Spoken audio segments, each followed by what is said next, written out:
कृपया चैनल को सब्सक्राइब करें। धन्यवाद। जीमूतवाहन भगवान की जय, जितिया माई की जय। आप सभी माताओं बहनों को जितिया व्रत की हार्दिक शुभकामनाएं। जितिया का व्रत माताएं अपनी संतान की लंबी आयु और स्वस्थ जीवन की मंगल कामना से रखती है। धार्मिक मान्यताओं के अनुसार जितिया व्रत को करने से संतान दीर्घायु होती है और साथ ही उनके जीवन पर आने वाला हर संकट टल जाता है। मित्रों, हर साल आश्विन माह के कृष्ण पक्ष की अष्टमी तिथि को जितिया का व्रत रखा जाता है। जितिया को ज्योतिया और जीवित पुत्रिका व्रत के नाम से भी जाना जाता है। मित्रों, जितिया का व्रत महापर्व छठ की तरह ही काफी कठिन माना जाता है। यह पर्व 3 दिन तक मनाया जाता है, जिसकी शुरुआत सप्तमी तिथि को नहाय खाए के साथ हो जाती है।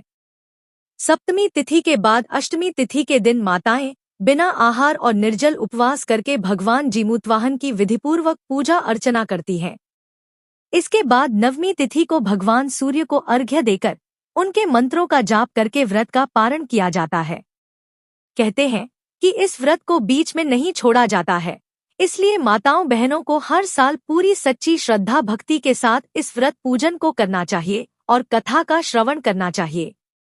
जीवित पुत्रिका व्रत में चील और सियारन की पूजा का विशेष महत्व होता है। मिट्टी से इनकी प्रतिमा बनाकर पूजा अर्चना की जाती है। जितिया व्रत में इनकी कथा भी कही और सुनी जाती है। तो मित्रों, जितिया माँ के चरणों का ध्यान करते हुए सुनते हैं जीवित पुत्रिका व्रत की संपूर्ण और पावन कथा। प्राचीन समय की बात है। हिमालय पर्वत पर नर्मदा नदी के पास कंचनवटी नामक एक गांव था। गांव के पास ही पश्चिम दिशा में एक भूमि मौजूद थी, जिसे बालू हटा कहा जाता था। वहां उस स्थान पर एक विशाल पाकड़ का पेड़ मौजूद था। उस पाकड़ के पेड़ पर एक चील रहती थी और उसी पेड़ के पास झाड़ी में एक सियारिन भी रहा करती थी। चील और सियारिन एक दूसरे की पक्की सहेलियां थी। चील शिकार करके जो कुछ भी खाने को लेकर आती, उसमें से सियारिन के लिए एक हिस्सा जरूर रखती थी। सियारिन भी इसी प्रकार से चील का ध्यान रखती थी। एक समय की बात है, दोनों सहेलियां जंगल में घूम रही थी। घूमते घूमते उन्होंने देखा कि जंगल में कुछ महिलाएं कोई विशेष व्रत पूजन कर रही थी। जब चील और सियारिन ने उन महिलाओं से पूछा कि आप सभी यह कौन सा पूजन कर रही हो और इस व्रत को करने से क्या लाभ प्राप्त होता है, चील और सियारिन के बात सुनकर उन महिलाओं ने बताया कि हम अपने पुत्र और अपने संतान की लंबी आयु के लिए और उनके अच्छे स्वास्थ्य के लिए जितिया व्रत कर रही है। इस व्रत को करने से निसंतान माताओं को संतान की प्राप्ति होती है और अगर आपको संतान है तो उसके जीवन की सभी दुख और कष्ट दूर हो जाते हैं। जब चील और सियारिन ने यह सुना तो सोचा कि हम भी अपने बच्चों के अच्छे स्वास्थ्य और उनकी लंबी आयु के लिए यह व्रत जरूर करेंगे। उन दोनों ने जितिया व्रत करने का संकल्प लिया और भगवान श्री जीमूतवाहन की पूजा और व्रत करने का प्रण ले लिया। इसी प्रकार से समय बीता और अगले साल वह समय आया, वह दिन आया जब जितिया का व्रत करना था। दुर्भाग्यवश जिस दिन चील और सियारन को जितिया का व्रत रखना था, उसी दिन शहर के एक बड़े व्यापारी की मृत्यु हो गई। जैसे ही व्यापारी का दाह संस्कार किया गया, वैसे ही उसके दाह संस्कार की खुशबू से सियारन को भूख प्यास लगने लगी, क्योंकि सियारन को मुर्दे का मांस खाने की आदत थी। मुर्दे का मांस उसे बहुत ही स्वादिष्ट लगता था। जब सियारन ने व्यापारी का मांस देखा तो वह खुद को रोक न सकी और वहां सियारन चील से छिपकर मांस का सेवन करने लगी। ऐसा करते ही सियारन का जितिया व्रत टूट गया। कुछ इसी प्रकार से चील भी मुर्दे के मांस का भोजन किया करती थी और उससे भी मांस खाना बहुत ही पसंद था। पर क्योंकि चील ने भी जितिया का व्रत रखा था, तो उसने खुद पर संयम रखा और मांस का भोजन नहीं किया। अब तो चील का व्रत पूर्ण हो चुका था। उसने नियम व श्रद्धा पूर्वक अगले दिन व्रत का पारण किया। इसी प्रकार दोनों का समय बीता और अंत में दोनों एक साथ ही मृत्यु को प्राप्त हो गई। जब चील और सियारिन दोनों का अगला जन्म हुआ, तो अगले जन्म में दोनों सहेलियों ने एक ही ब्राह्मण परिवार में पुत्री के रूप में जन्म लिया। उन दोनों के पिता का नाम भास्कर था। इस जन्म में चील बड़ी बहन बनी और सियारन छोटी बहन के रूप में जन्मी। चीन का नाम शीलवती रखा गया। शीलवती की शादी बुद्धसेन के साथ हुई। बुद्धसेन एक आम परिवार का लड़का था और ज्यादा पैसे वाला नहीं था, जबकि सियारन का नाम कपूरावती रखा गया और उसकी शादी उस नगर के राजा मलाई केतु से हुई। राजा से शादी होने के कारण कपूरावती के घर में बहुत सारा धन धान्य था और किसी भी चीज की कोई कमी नहीं थी। कपूरावती को अपने धन धान्य का बहुत ही घमंड था और वह हमेशा ही शीलवती का उसकी गरीबी के कारण अपमान किया करती थी। पर पूर्व जन्म की भांति इस जन्म में भी शीलवती का स्वभाव बहुत ही अच्छा और निर्मल था। वह कभी भी कपूरावती को कुछ भी बुरा भला नहीं कहती थी और उसकी बातों का भी बुरा नहीं मानती थी। इसी प्रकार समय बीता और भगवान जीमूतवाहन के आशीर्वाद से शीलवती के 7 बेटे हुए। उसके 7 ही बेटे बहुत ही हष्ट पुष्ट और देखने में बहुत ही सुंदर थे। पर कपूरावती के पाप कर्मों के कारण उसके सभी बच्चे जन्म लेते ही मर जाते थे और इसलिए उसको कोई भी संतान नहीं थी। यह सब देखकर कपूरावती को अपनी बहन शीलवती से बहुत ही जलन और ईर्ष्या होने लगी थी। वो मन ही मन शीलवती को बहुत कोसती थी। कुछ समय बाद शीलवती के 7 ही पुत्र बड़े हो गए और वे सभी राजा के दरबार में काम करने लगे। अब तो कपूरावती के कुटिल मन में शीलवती के बेटों को देखकर ईर्ष्या की भावना समय के साथ और बढ़ती ही चली जा रही थी। एक दिन उसकी ईर्ष्या इतनी अधिक बढ़ गई कि उसने सोचा कि मैं अब इसके बच्चों को जीवित नहीं रहने दूंगी। अपनी इस योजना को सफल बनाने के लिए रानी ने शीलवती के 7 बेटों को महल में बुलाया। उसने राजा को शीलवती के 7 बेटों के बारे में बहुत भड़काया और बहुत बुरा भला कहा और राजा से कहकर सभी बेटों के सर कटवा दिए। कपूरावती ने शीलवती से बदला लेने के लिए और उसको दुख पहुंचाने के लिए उसके बेटों के कटे हुए सिरों को 7 नए बर्तन मंगवाकर उसमें रख लिया और लाल कपड़े से ढककर शीलवती के पास उसके बेटों के मृत शरीर को भिजवा दिया। सौभाग्य से इस समय जितिया व्रत चल रहा था और शीलवती ने अपने पुत्रों के लिए जितिया व्रत पूरी सच्ची श्रद्धा भक्ति से रखा था। यह सब कुछ जीमूतवाहन भगवान देख रहे थे। उन्होंने सोचा कि शीलवती ने अपने पुत्रों की कुशलता के लिए मेरा उपवास रखा है।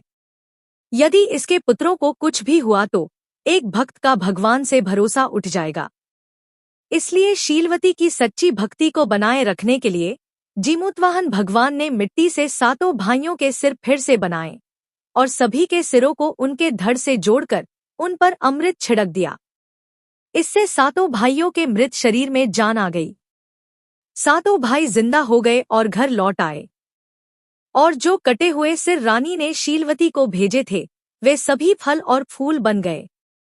दूसरी ओर रानी रात से ही शीलवती के घर से उसके 7 पुत्रों की मृत्यु की सूचना पाने को व्याकुल थी। उसको इस बात का आनंद लेना था कि शीलवती को अपने बेटों के मरने पर उसके घर में सभी को कितना दुख और कष्ट पहुंचा है।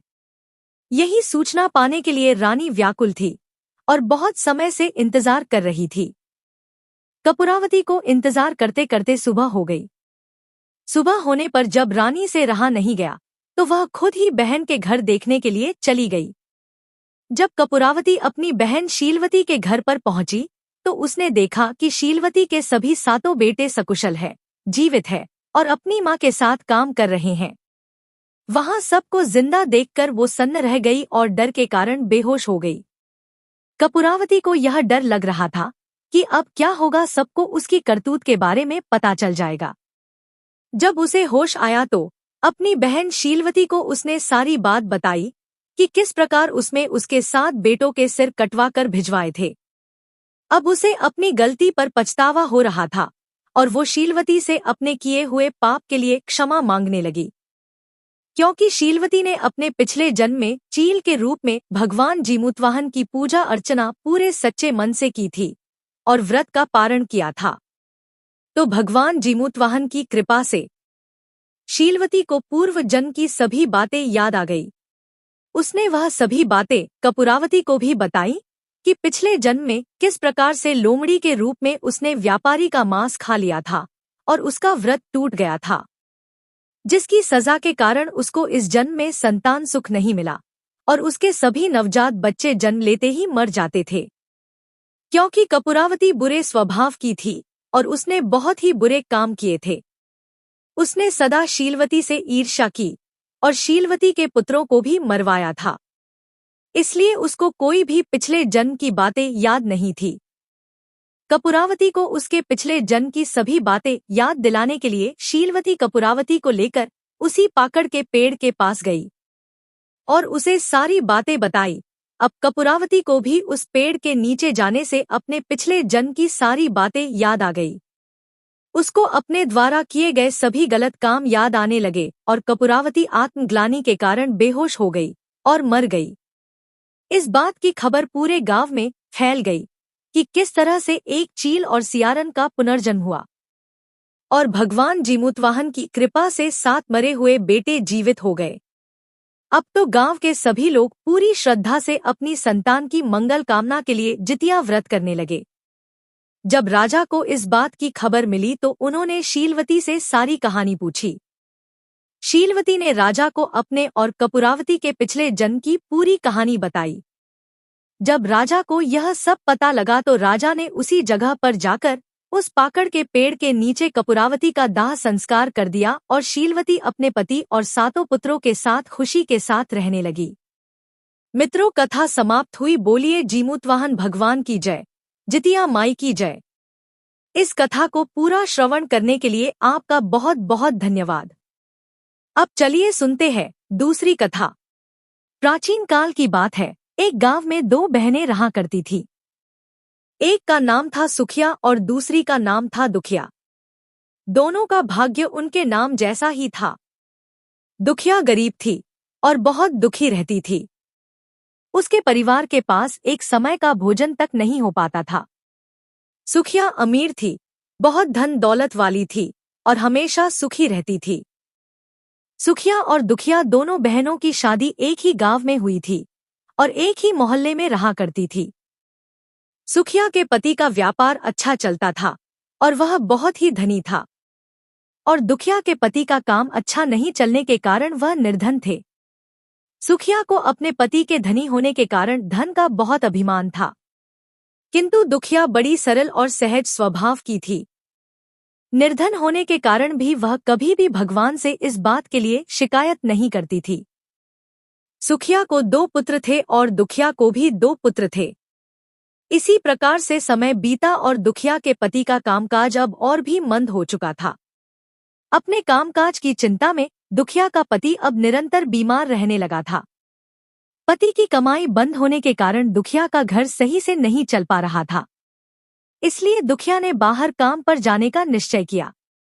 दुखिया यह सब सोच ही रही थी कि तभी उसे पता चला कि उसकी बहन सुखिया को किसी कामवाली की आवश्यकता है। इसलिए दुखिया ने सोचा कि ऐसा करने से घर की इज्जत भी नहीं जाएगी और मुझे काम भी मिल जाएगा।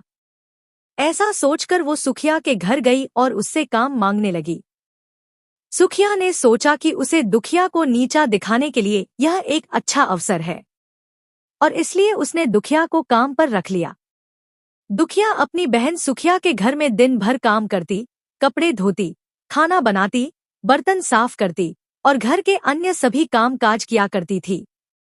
और इसके बदले में उसकी बहन सुखिया उसे फटे पुराने कपड़े, घर का बचा खुचा भोजन और महीने के कुछ पैसे दे दिया करती थी। जब अश्विन मास का जितिया व्रत आया तो दोनों बहनें पूरी निष्ठा से जितिया का व्रत रखती है। व्रत के दिन दुखिया सुखिया के घर में काम कर रही थी। उस दिन उसने सुखिया के घर में चावल फटकार कर उससे जो खुदी निकला वह अपने लिए रख ली और साफ चावल सुखिया को दे दी। फिर साग को चुना, साफ किया और बढ़िया वाला साग सुखिया के लिए रख दी और जो डंठल था वह अपने लिए रख ली। अब दुखिया ने सुखिया के घर सारा खाना बना दिया और अपने घर चावल की खुदी और साग के डंठल लेकर चली गई। जितिया व्रत के दिन दुखिया के घर में खाने के लिए खुदी का चावल और साग का डंठल बना। रात के समय में दुखिया खाना बनाकर खुद खाई और अपने बच्चों को खिलाई। उसके बाद दुखिया, उसका पति और बच्चे सोने चले गए। आधी रात होती है कि एक बूढ़ी औरत उसके घर पर आकर दरवाजा खटखटाती है। नींद में ही दुखिया पूछती है, कौन है? तब बूढ़ी बोलती है, बेटा हम है। दुखिया ने उठकर फाटक खोला और पूछती है, अम्मा आपको क्या चाहिए? इतनी रात में आप यहाँ किस लिए आई हो? बुढ़िया बोलती है, बेटा मुझे बहुत भूख लगी है, कुछ खाने को दे दो। दुखिया उसे घर के अंदर ले आती है और कहती है, अम्मा हम लोग बहुत गरीब हैं। आज मैंने खुदी का चावल और साग का डंठल बनाया है, क्या आप खाएंगी? तो बूढ़ी कहती है, हाँ क्यों नहीं खाएंगे, हमें बहुत भूख लगी है, हम वहीं खाएंगे। दुखिया अंदर जाकर खुदी का चावल और साग का डंठल लाती है और बुढ़िया को खाने के लिए दे देती है। बुढ़िया प्रेम से खाना खाती है और कहती है कि मुझे अच्छे से कुछ दिखाई नहीं देता, इतनी रात के अंधेरे में मैं अपने घर कैसे जाऊंगी। दुखिया कहती है, कोई बात नहीं, आप यहीं पर सो जाइए, सुबह अपने घर चले जाना। तो बूढ़ी दुखिया के घर में ही सो जाती है।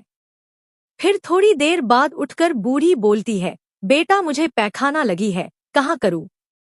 तो दुखिया कहती है, बूढ़ी अम्मा पूरा घर आज गोबर से लीपा है, जहाँ मन करे वही कर लो। इतनी रात में वैसे भी आप बाहर खेत में नहीं जा पाओगी, इसलिए आप उधर कोने में जाके कर लो।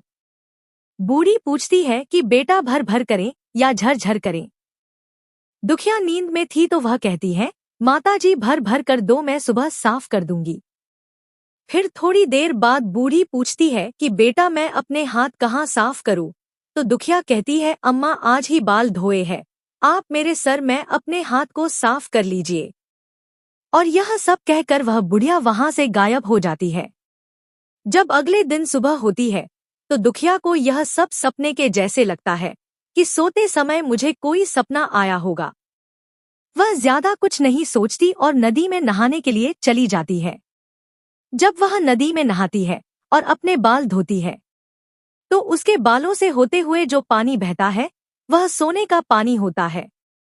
आसपास की सभी महिलाएं यह देखकर चकित हो जाती है और कहती है कि तुम्हारे बालों से तो सोने का पानी गिर रहा है। फिर उसे रात की सारी बात याद आ जाती है। वह उसी समय अपने घर की ओर भागती है, यह सोचकर कि उसका घर पैखाना से गंदा हुआ होगा, पहले उसको जाकर साफ करना होगा। जब वह अपने घर में जाती है तो देखती है कि घर के हर कोने में ढेर सारा सोना बिखरा पड़ा होता है। यह सब देखकर दुखिया बहुत खुश हो जाती है और सोचती है कि यह जरूरी ही जीमूतवाहन बाबा की कृपा है। वही रात में माता का रूप धारण करके मेरे घर आए और मुझे इतना आशीर्वाद देकर गए हैं। अब दुखिया अमीर हो जाती है और सुखिया के घर जाकर काम करना बंद कर देती है। दुखिया जब अपना व्रत पूरा करती है तो अपने पुत्र से कहती है कि जाओ मौसी के घर से तराजू लेकर आओ, यह नापने के लिए कि यह सोना कितना है। बच्चा बहुत खुशी से सुखिया मौसी के घर जाता है और तराजू मांगता है। सुखिया पूछती है कि तराजू पर क्या नापना है? तो बच्चा बोलता है, मेरे घर में बहुत ढेर सारा सोना है, उसी को नापना है। सुखिया कहती है, खाने के लिए तुम्हारे पास कुछ भी नहीं है और सोना कहाँ से ले आए? बच्चे होकर भी मुझसे झूठ कहते हो। तो बच्चा कहता है, नहीं मैं झूठ नहीं बोल रहा हूँ। सुखिया सोचती है, जब तराजू मांगा है तो कुछ न कुछ तो जरूर नापना होगा, इसलिए वह तराजू के पीछे गोंद लगा देती है कि जो भी नपेगा वह थोड़ा सा इसमें चिपक जाएगा। दुखिया जब तराजू पर सोना नापती है तो सोने का एक टुकड़ा उस गोंद में चिपक जाता है। जब बच्चा तराजू लौटाने आता है तो सुखिया उसको उलट पुलट कर देखती है तो उसे तराजू में सोना लगा हुआ मिलता है। सुखिया सोचती है उसके घर में जरूर कहीं से सोना आया होगा, इसलिए वह कई दिन से काम पर भी नहीं आ रही है। सुखिया दुखिया के घर जाकर देखती है कि यह सोना कहाँ से आया है। जब वो दुखिया के पास जाकर पूछती है कि तुम्हारे पास कहाँ से इतना सोना आया कि तुम तराजू मंगाई नापने के लिए, तो दुखिया उस रात की सारी कहानी अपनी बहन सुखिया को बता देती है। दुखिया का मन एकदम सच्चा था, इसलिए वह सब कुछ सुखिया को बता देती है। लेकिन सुखिया के मन में लालच आने लगा कि दुखिया के पास हमसे भी ज्यादा धन आ गया। अब अगले जितिया व्रत में मैं भी खुदी का चावल और साग के डंठल बनाऊंगी। फिर से अगले साल जितिया का व्रत आया और दोनों बहनों ने जितिया व्रत रखा। सुखिया के पास हर तरह का सुख और धन था, फिर भी वह धन के लालच में जितिया के दिन चावल फटक कर साफ चावल फेंक देती है और खुद ही अपने पास रख लेती है। इसी प्रकार से साग को तोड़कर पत्तियां फेंक दी और डंठल अपने पास रख ली और कहती है कि आज मैं भी यही बनाऊंगी और अपने बच्चों को भी खिलाऊंगी। उसके बच्चे और खुद जबरदस्ती खा पीकर पूजा पाठ करके सोने चली जाती है। फिर आधी रात में उसके घर में भी बुढ़िया आती है और दरवाजा खटखटाती है। सुखिया तो इसका ही इंतजार कर रही होती है और इसीलिए वो सोती भी नहीं है। सुखिया तुरंत दरवाजा खोलकर बूढ़ी को अपने घर के अंदर ले आती है। बूढ़ी बोलती है, मुझे बहुत भूख लगी है, कुछ खाने को दे दो बेटा। तो सुखिया कहती है कि मैंने खुदी का चावल और डंठल का साग बनाया है। बूढ़ी बोलती है, कोई बात नहीं, मैं यही खाऊंगी, और सुखिया खाना परोस कर बुढ़िया को दे देती है। बूढ़ी बोलती है, मैं घर नहीं जा सकती, मुझे रात में दिखाई नहीं देता है। तो सुखिया कहती है, कोई बात नहीं, आप आज रात को यहीं सो जाओ। वह बूढ़ी खाना खाने के बाद सोने चली जाती है। अब दुखिया के घर की तरफ बूढ़ी थोड़ी देर बाद बोलती है कि मुझे पैखाना लगी है, मैं कहाँ करूँ। तो सुखिया कहती है कि आप इतनी रात में कहाँ जाओगी, वहीं कोने में ही पैखाना कर लीजिए। फिर थोड़ी देर बाद बूढ़ी पूछती है कि भर भर करें या झर झर करें। इस समय सुखिया को याद नहीं आता है कि दुखिया ने क्या बोला था, तो सुखिया बोली, माँ झर झर कर दीजिए। फिर बूढ़ी पूछती है कि बेटा मैं अपने हाथ कहाँ साफ करूँ, तो सुखिया कहती है, मेरे सर में साफ कर लीजिए। बूढ़ी अपना हाथ सुखिया के सर में साफ कर लेती है और वहां से गायब हो जाती है। जब सुखिया सुबह उठती है तो उसका पूरा घर गंदगी से भरा पड़ा होता है। उसका सारा धन दौलत सब खत्म हो जाता है और उसके बालों में भी बहुत गंदगी लगी होती है। यह सब देखकर सुखिया बहुत दुखी हो जाती है और उसे सुखिया बहुत गुस्सा आता है। वह अपनी बहन दुखिया को बुलाती है और उसको गुस्सा करती है कि तुमने हमसे झूठ क्यों कहा, तुमने मेरा पूरा घर गंदा करवा दिया है। तो दुखिया पूछती है कि तुमने क्या कहा था, भर भर या झर झर। तो सुखिया कहती है कि मैं तो झर झर बोली थी। दुखिया कहती है कि यहीं पर तो तुमने गलती करी, और तुम्हारे पास तो सब कुछ था, किसी चीज की कमी नहीं थी, फिर भी तुमने लालच किया। मेरे पास तो कुछ भी नहीं था, तुम्हारे पास सब कुछ था। तुम्हारे घर जीमूतवाहन भेष बदल कर आए, लेकिन फिर भी तुमने उन्हें अच्छा खाना नहीं परोसा। मेरे पास तो कुछ भी नहीं था, इसलिए मैंने उन्हें खुदी का चावल और डंठल का साग परोसा था। पर तुमने अपने घर आए भगवान का अपमान किया है, इसलिए तुम्हारे साथ बुरा हुआ है। दुखिया जीमूतवाहन बाबा से सुखिया के लिए क्षमा प्रार्थना करती है और कहती है कि हे जीमूतवाहन बाबा, मेरी बहन को क्षमा कर दो। और अब सुखिया भी जीमूतवाहन बाबा से क्षमा मांगने लगती है। दुखिया कहती है कि बहन, अगले जितिया व्रत में तुम पूरे मन से जीमूतवाहन बाबा की पूजा अर्चना करना, वह जरूर ही तुम्हें माफ कर देंगे और तुम्हारा सारा धन दौलत लौटा देंगे। दुखिया की बात मानकर सुखिया अगली बार जितिया व्रत को पूरे मन से करती है और उसका खोया हुआ सारा धन दौलत पैसा उसे वापस मिल जाता है। हे जीमूतवाहन बाबा, जिस तरह से तुमने दुखिया को दिया, इस तरह से हम सबको देना। जो तुम्हारा व्रत पूजन करें सभी को देना, सभी के भंडार भर भरना। तो बोलिए जीमूतवाहन बाबा की जय, जितिया माई की जय।